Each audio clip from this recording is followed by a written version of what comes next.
Hey up Woodlanders, have you ever had to pick up somebody else's rubbish?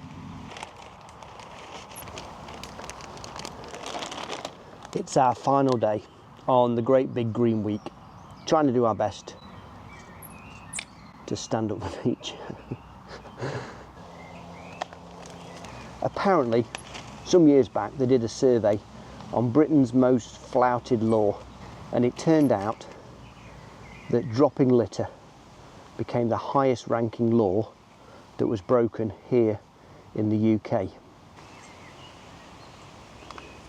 Since then, you'd hope that things have improved, but I went onto the Keep Britain Tidy website and it seems that the problem is getting worse. The most common thing that is dropped as litter is cigarette butts, and the next most common thing is food takeaway containers.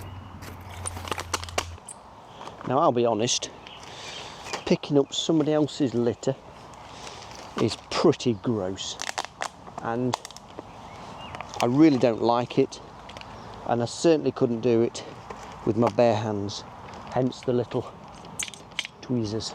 However, I don't want this to become a negative post on all the reasons why people drop litter.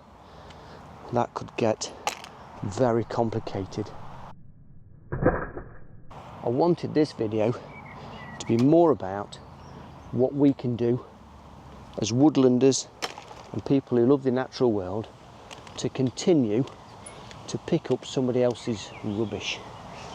As frustrating as that might be, there is an element of satisfaction in knowing that you've done what you can.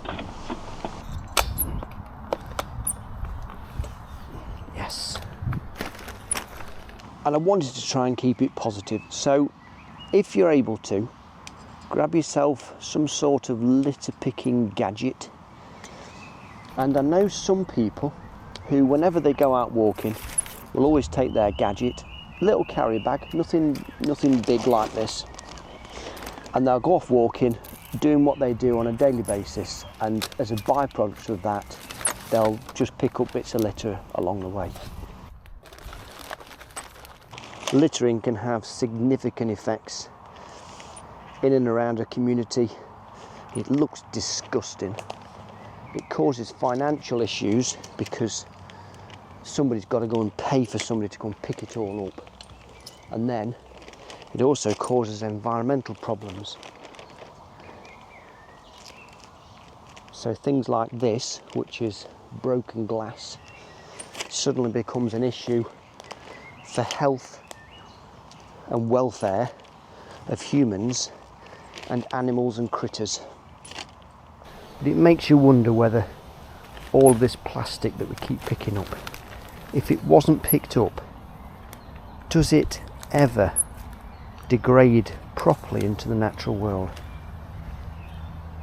That'd be an interesting question for you.